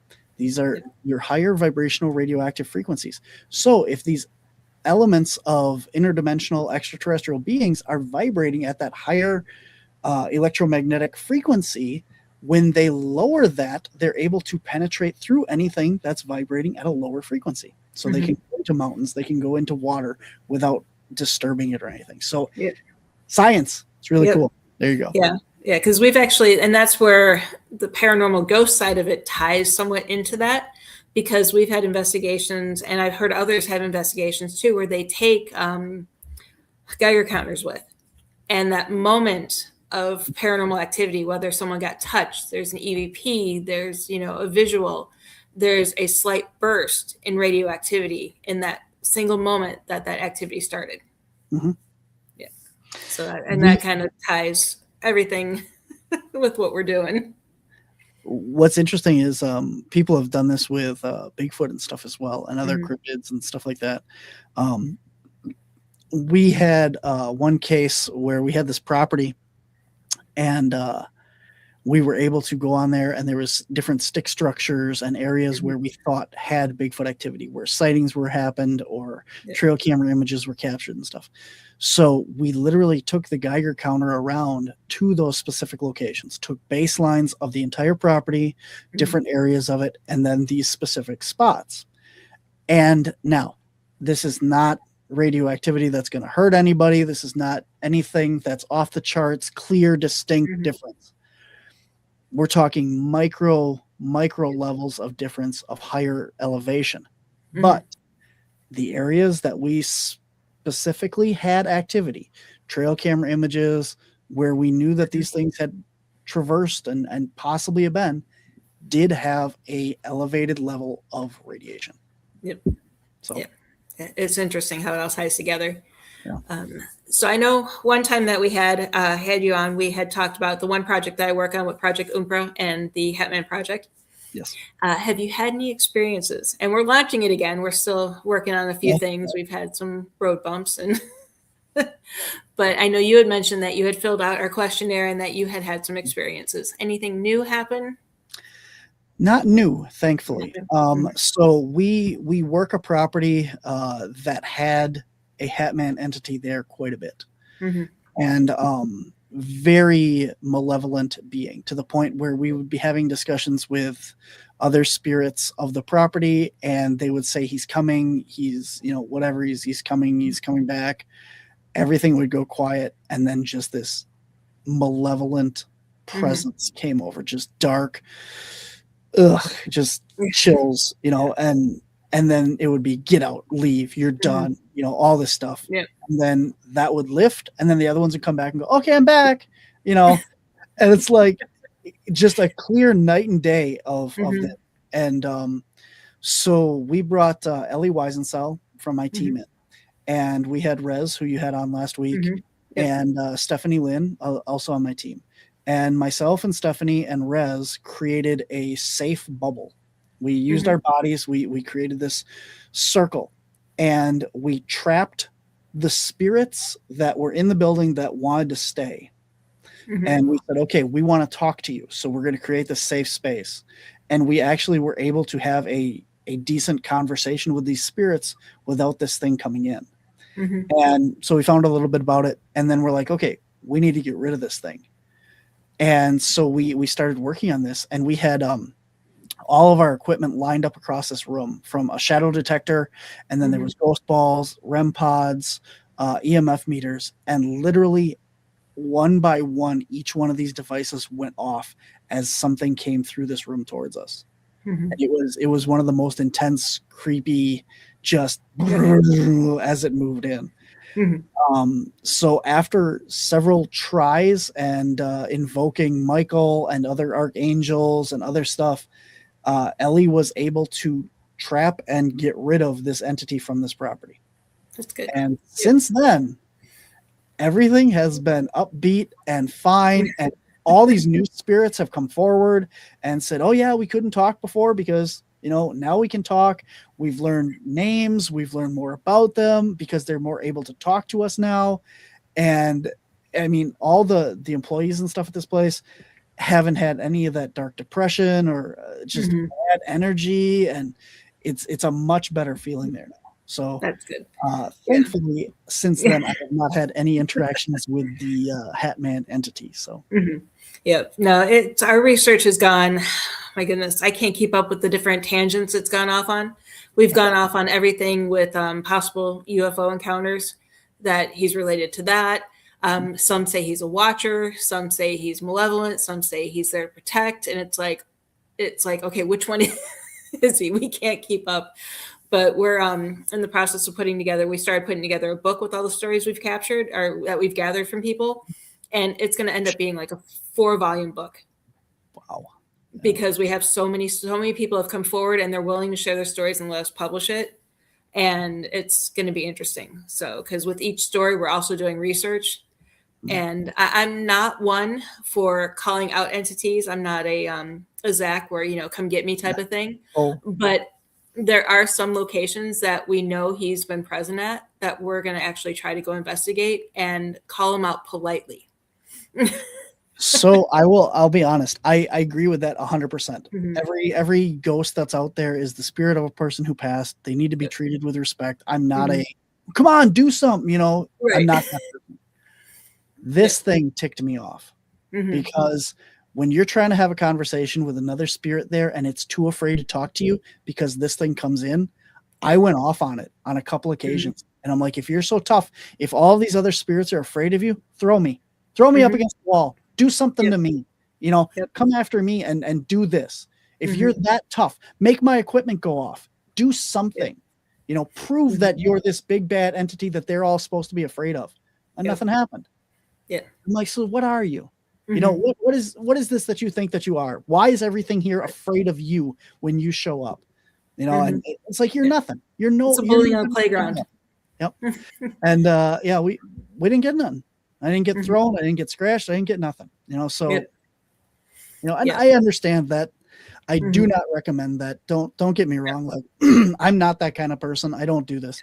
But when you have like I'm the kind of person who stands up to bullies. In high school and stuff, I always, you know, stood up for the little guy and stuff. And when you're coming into a location where the spirit is asking for help, and when we bring in a medium to talk to that spirit and you stick your nose in it and don't let that other spirit talk, you tick me off. You're causing problems. We're going to have words. And if you think that you can throw me up against a wall or you can do something to me, by all means, you show me how tough you are. And then we'll have this conversation. But there's only been one investigation on that. I mean, I've been touched, pushed, scratched, you name it, but there's only one investigation where I was actually, I don't even know how to describe it. It was like they swept my feet out from underneath me and I flew up in the air a little bit and landed on my knees. And I got up and I yelled at that spirit or whatever it was that did what it did, like it was a 2-year-old that did something wrong. I'm like, you do not treat people like that. You do not do this. Everyone came running. They're like, what's going on? And I was sitting there still yelling at this. That's right. Nope. And we had no other bad Bad energy ghost. the rest of the night. I was just like, I was so mad I had it. Mhm. I've never. I had well, this is, I think I've told this on your show already, but I had that experience in the haunted house that I owned where I had a 6-foot fake tree thrown at me. Yep. And that was the only real vicious thing that I've had. I've had like things, come towards me or whatever, but not scratched, I've been touched, had my hair brushed, stuff like that. I used to have really long hair. I've had that brushed in basements and stuff. I've had like my hat touched, but I've been touched, but nothing bad. So. Yeah, I'll never forget where we were investigating in Vegas, and we were called in to help a company because they wanted their employees to know that yes, there are spirits here and they're not dangerous. And it had a theater in it. So we're in the theater and it was the end of the investigation. We're all just sitting around. But of course, I still had my digital voice recorder recording the whole time. And something grabbed my butt. I stood up and I yelled, "Okay, who grabbed my butt?" Later that night when we got home and we were reviewing it, we had a hee me right after it. And I'm like, okay, he was having fun with us. Oh, yeah. Yeah. I like it when they're playful. Absolutely. Okay. I was going to say something about the hat man. Where it was.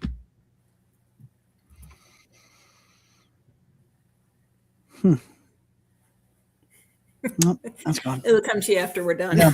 I had something else on that topic of that night and stuff, but I don't remember what it was. So.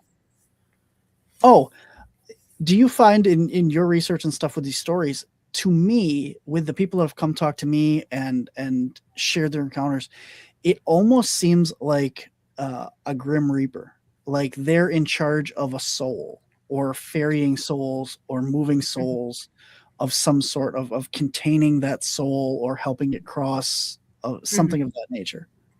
We have encountered some along that aspect, especially because he seems to appear a lot before there's death or devastation. A lot of people do report seeing him before a family member passes. But we've also encountered stories that almost make him like he's in charge of a group of spirits.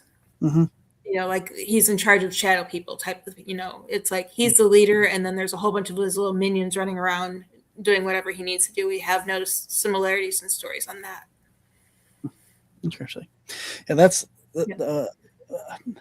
I've heard several stories, and this one's I think out there. Well, it's on our podcast, so I'll share it. It's one of my team members, Barbara, had told us about. She woke up when she was younger, and she saw her grandmother sitting in the rocking chair next to her bed, and the Hat Man was standing behind her with his hand on her shoulder.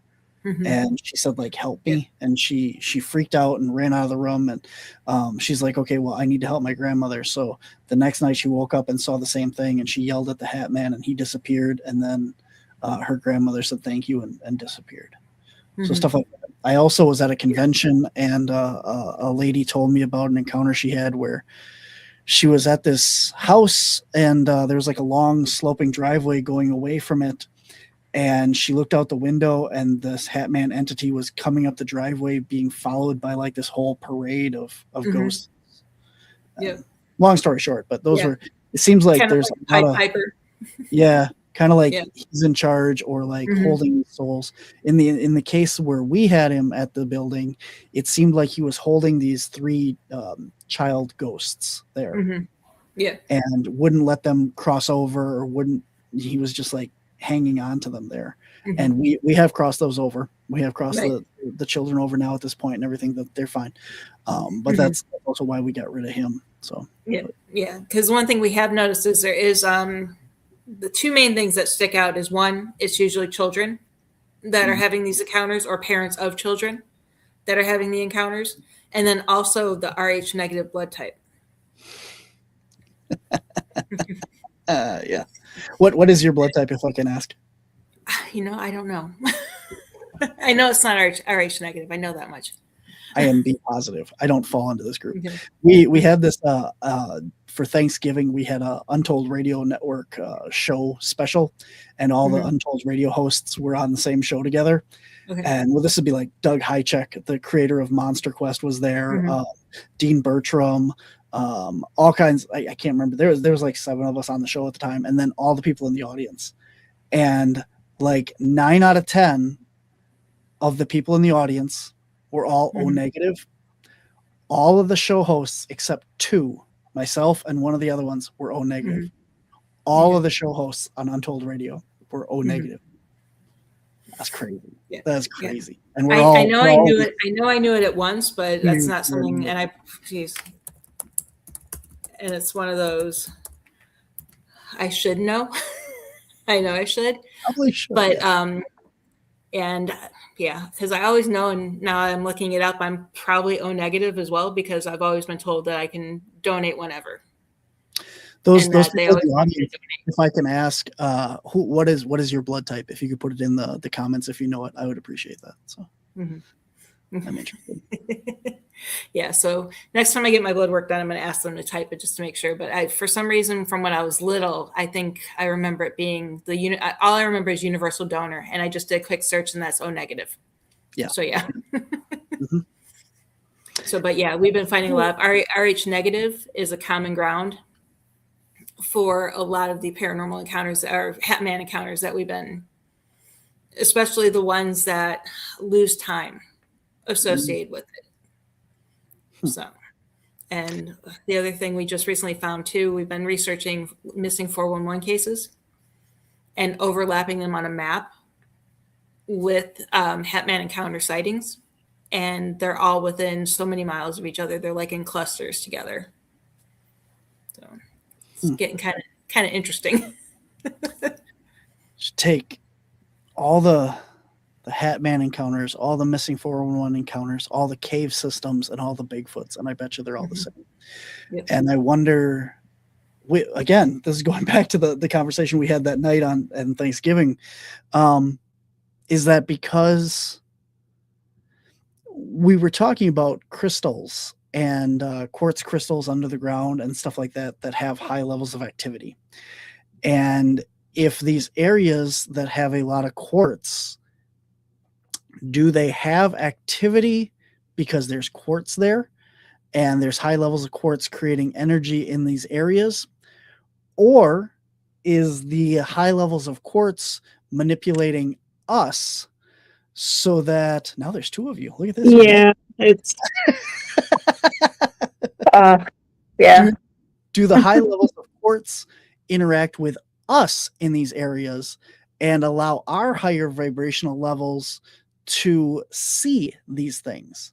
So it's not that the stuff in the area, it's not the quartz in the area causing the activity, it's the quartz in the area causing us to see the activity that's everywhere. So again, looking at the missing 411, the Bigfoot, the UFO, the cave systems, all these things, are they happening everywhere and we just don't know it? Or is these just the areas where we can interact with them, and that's why?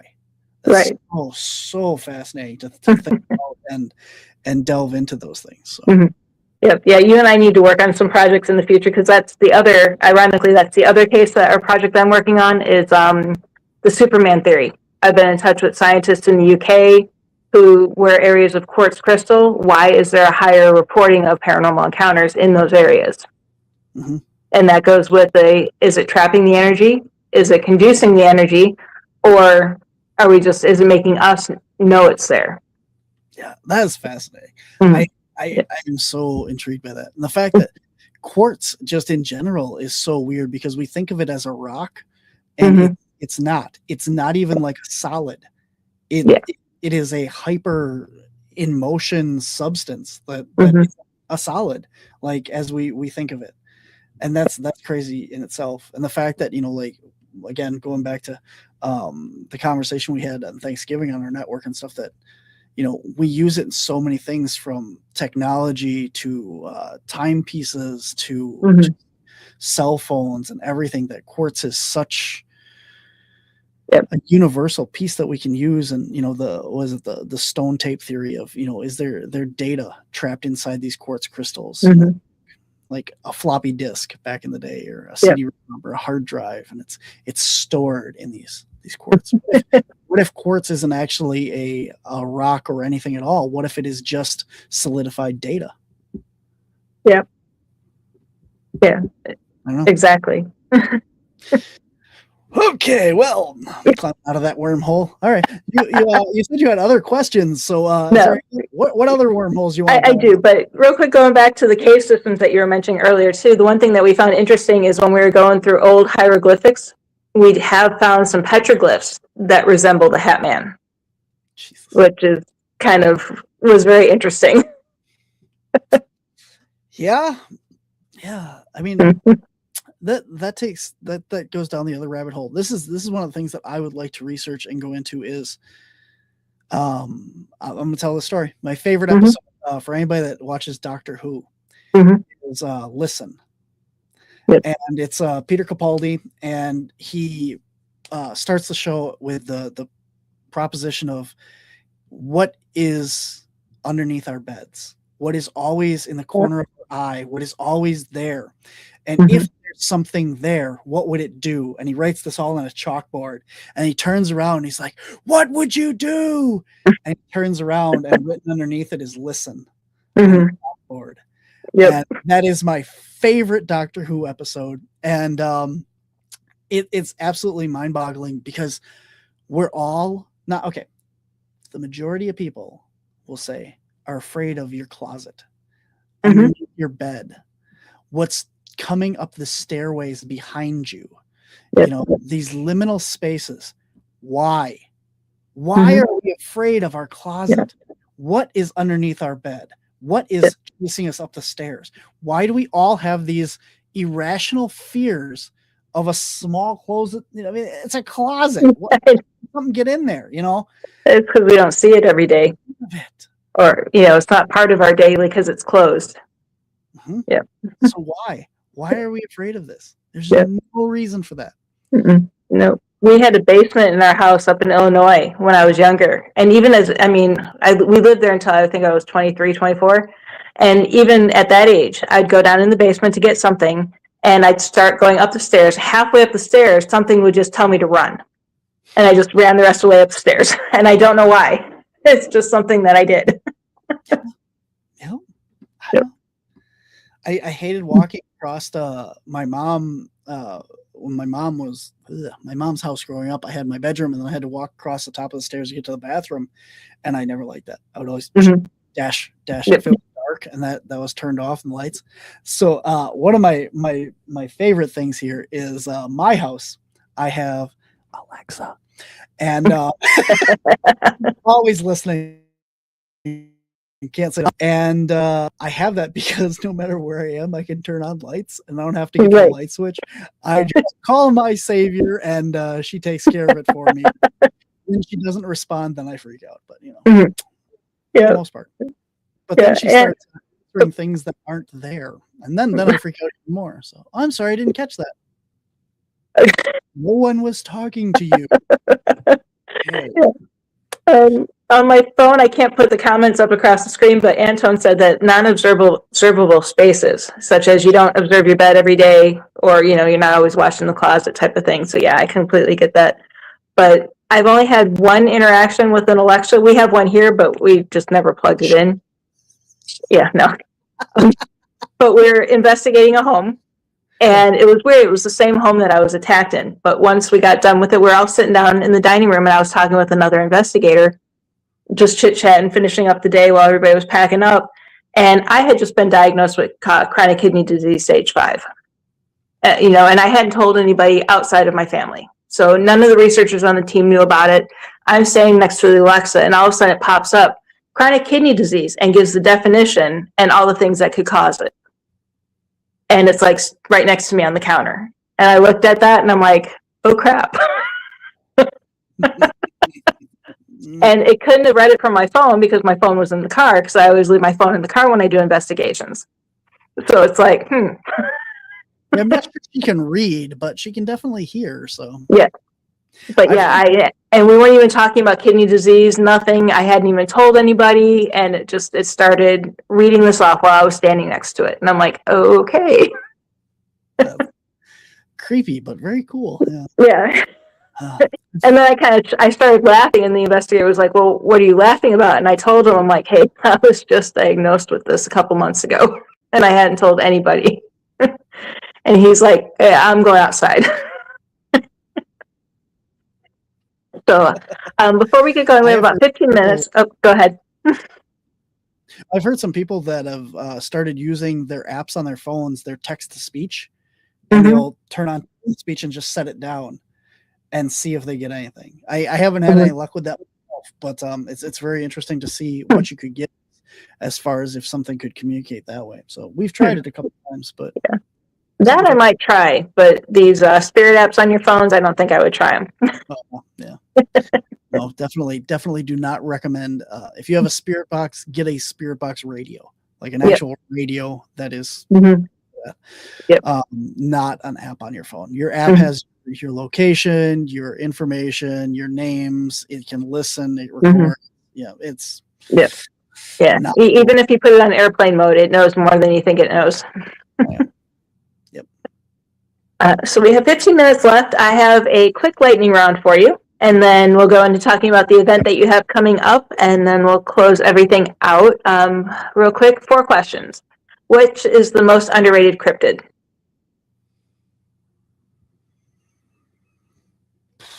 Lightning might. It's supposed to be lightning, but you know.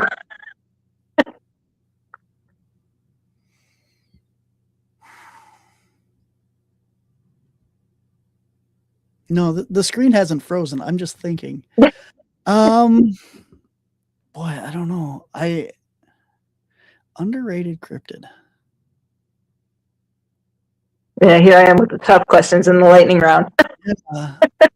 I want to give an actual answer. I don't want to just say, like, oh, well. I think that there are cryptids that are likely to exist, possibly, but people don't think of them when you think of a cryptid. Everybody thinks of Bigfoot monster and stuff like that, and Mothman and that. But your cryptids are pretty much things like that could exist that people just don't think. I will say your underrated cryptid, or your whatever, would be more like your more normal animals, like the black cats. People say and have pictures and stuff of black cougars in the United States. And I would say stuff like that is probably very underrated as far as like the maybe not the significance of it, because I mean it's just a coloration variant, but science says that we can't have melanistic cougars. So black melanistic, it's like albinism, the opposite, melanistic.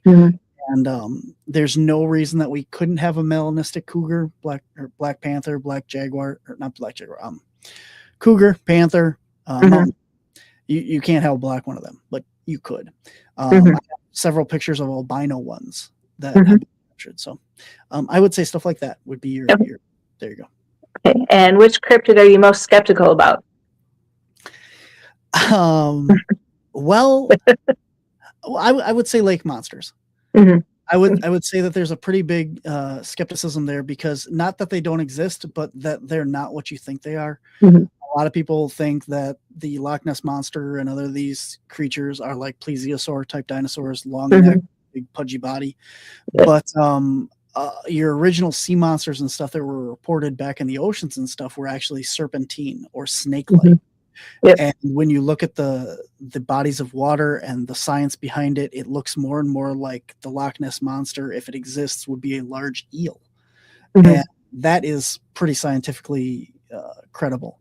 The other thing is eels and plesiosaurs cannot raise up and have that neck like this. Their bone structure for a plesiosaur keeps its neck flat or down. So they wouldn't possibly have that neck movement in their bone structure. So there you go. Night or daytime research? Either's good. Daytime is better because you don't need specialized cameras and you can see where you're going without flashlights. Nighttime, you're going to get different things. So they're both valuable. They're both good for your research. And I think that you should do both and not leave any stone unturned. And one location you haven't investigated yet, but want to? I want to go to the land between the lakes. I think that would be a very interesting place. I've heard a lot of stories out of there as far as Bigfoot, Dogman, and paranormal and stuff like that. I also would like to, for paranormal, investigate the haunted Toys R Us in California. Yep. You're just a big kid now. No. Yeah, I love it. Okay, so yeah, that brings me to the end of all my questions, but you do have an event coming up soon. I do, yes. We have the Cryptids, Anomalies, and the Paranormal Convention. It is Saturday, May 9th in Fond du Lac, Wisconsin. It kicks off Friday evening or Friday afternoon at 5 o'clock with a kids Bigfoot hike. It is a 1-hour daylight hike into the woods with myself, Lauren Smith from Night Callers Radio, and Kelly Milner Halls, who is a children's cryptid, UFO, paranormal book author. We're going to be taking, and Chris McCurry from my team as well, we're going to be taking you out into the woods to show you what you can look for Bigfoot and things that you should know and be safe in that. And then at night, we are going out with Lauren, Chris, myself, Ken Gerhard, Larry Eisler, and Jay Bachochin for a Bigfoot night hike as well on the 8th, that Friday. And then Saturday, we have two speaker rooms and a workshop room with over 20 speakers and workshops, and then over 40 vendors that day. So topping it off with a seance with Christina Bloom and a psychic gallery reading with Terry Flick. So it's going to be an awesome event. Tickets are on sale now. They are $40 in advance or $50 at the door. And then the workshops are a separate fee and the Bigfoot hikes are a separate fee. So wisconsincaps.com, click on the CapCon link. Okay, perfect. And anything else you want to share before we start closing things out? I got a lot of events coming up. They're all on our website at the public events tab. I'm going to be at the Obscura Paracon in DeKalb, Illinois in March, and I think it's the 22nd, 23rd, if I'm not mistaken. And then I'm going to be at the 22nd, 23rd is Contact Modalities Expo in Delavan, Wisconsin. That's a big 3-day there. And then Chicago Paranormal Convention in June. So all that information is on our website, wisconsincaps.com, and then click on the public events tab. Okay, and I will make sure that after we have our guests on the show, I usually get on our Facebook page within a week or so and get everything uploaded with the actual show replay link and all of the information on how to get a hold of you. And I'll put the information for your events as well there so people can find you. Absolutely. You can find me also every week. Mondays, I do the Monsters on the Edge. And every Thursday, I host the Paranormal Spectrum, both podcasts on the Untold Radio Network on noon Central Time, or, you figure out the rest. And then you can find we get new episodes of our research and our investigations and stuff at Wisconsin Caps on YouTube. You can find all of our stuff there. So. Perfect. I will definitely make sure I share that as well. And thank you again. As always, you've been an amazing guest. One thing I do want to ask you is later this summer, I would love to get your entire team on as a panel discussion for what you guys do. So I can throw some dates out to you. I was thinking about that when you were talking about your team earlier, which I think would be a lot of fun to have everybody on to discuss all the different aspects that everybody has with that. Oh, yeah. That would be really cool. We haven't even done that ourselves. So. Oh. No, I'll get you some dates, and I know we're booking into June and July right now. So and then speaking of future events, usually I have that banner going across the bottom, but I'm going to have to tell you because my phone won't let me do it. But next week on February 11th, we do have the team from CPRI coming in to talk about paranormal science, and it's going to be a panel discussion doing that. The next week on the 18th, we do have Robert Bradley coming back from CPRI to discuss paranormal physics. So we will be having those. As always, make sure you guys check us out on YouTube at Ghost Education 101 and on Facebook. And again, I always say this every week. One of these days, I will get to it. We do have a website, ghosteducation101.com. just has a welcome page right now, but stay tuned because we do have some amazing things planned, as well as a bunch of events that Tiffany and I are going to be doing in the future. So thank you again, Barnaby. As always, like I said, great to have you on. Thank you for, as I put it, babbling on with me today. Hosting the show in your absence. Yeah, yeah, exactly. Thank you for being my co-host today while I disappeared. I've had that on my show, and my guests have had to take over on one occasion. So, well aware. Yep. No worries. Yep. Oh my God. The first time that happened to me, I had Mike Ricksecker on, and it was just me and him. And he's like, when we're watching the recording, he's like, "Hello, Heather. Hello." Like, I felt so bad. Mine was I did that to Tobias Wayland from here in Wisconsin, and I also did it to Christopher Noel. I had really bad problems with his episode, so Christopher Noel got to host my show for a day. I hate technology. Yes. But anyway, thank you, and I'll definitely be in touch, and good luck with everything that you have planned coming up soon. And thank you, everybody, for watching. We will see you next week. See you on the edge.